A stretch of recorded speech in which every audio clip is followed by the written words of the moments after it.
Welcome to আর রান্নাঘর। বন্ধুরা, আজকের রেসিপি নিত্য দৈনন্দিন বাড়ির রান্না, সেটা হলো মসুর ডাল, তাও জিরের ফোড়নে। এই পাতলা মসুর ডাল আমার বাড়িতে প্রতিদিনই হয়, কারণ আমার বাচ্চারা ডাল দিয়ে ভাত খায়। চলুন দেখি কিভাবে করলাম। প্রথমে মসুর ডালকে 2 থেকে 3 বার ভালো করে ধুয়ে নিতে হবে। একবার ধুলে চলবে না, বেশ কয়েকবার ধুয়ে পরিষ্কার করে তার মধ্যে লবণ, সর্ষের তেল, 2 কাঁচা পাকা লঙ্কা আর হাফ চামচ হলুদ গুঁড়ো দিয়ে ভালো করে মিক্সড করে নিলাম। মিক্সড করে নেওয়ার পর এবার কয়েক টুকরো টমেটো দিয়ে দিলাম। এটা অপশনাল, টমেটো দিলে দেবেন, না দিলেও হবে। এবার প্রেসার কুকারে সিটি দিয়ে নেব। জল দিলাম পরিমাণ মতো, খুব বেশি জল দেবেন না।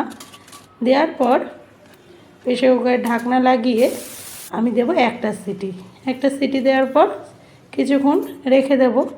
দেখুন এবার ঢাকনা খুলছি, একটা সিটিতেই ডাল একদম নরম হয়ে যায়, খুব তাড়াতাড়ি হয়ে যায়। আর কড়াই করতে গেলে অনেক টাইম লাগে, তবে মাঝে মাঝে আমি কড়াইয়েও করি। যাই হোক, এবার সর্ষের তেলে 1 চামচ গোটা জিরে, একটা শুকনো লঙ্কা আর একটা পেঁয়াজ আর একটা রসুনের ওই 4 থেকে 5টা কোয়া নিয়েছি, একটু ছোট ছোট পাতলা করে কেটে নিয়েছি। ব্যাস, এবার পেঁয়াজটা বেরেস্তা করে নেব, একটু লাল লাল করে ভেজে নেব। ভেজে এবার সেদ্ধ ডালে জল দিয়ে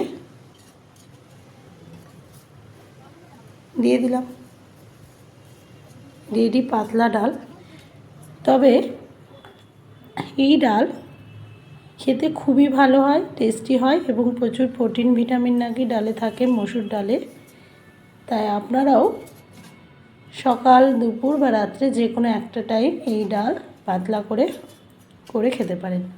আমি রাত্রে করেছিলাম পাতলা করে ডাল, আলু সেদ্ধ, শশার সালাড আর কিছু তরকারি ছিল, তবে সেটা নিইনি। এই পাতলা ডালে বাঙালিরা আর আলু সেদ্ধ দিয়ে ভাত খেতে কেমন লাগে, এটা বাঙালিরা খুব ভালো করে জানে। যদি আপনাদের এই রেসিপিটা ভালো লাগে, প্লিজ অন্যদের সাথে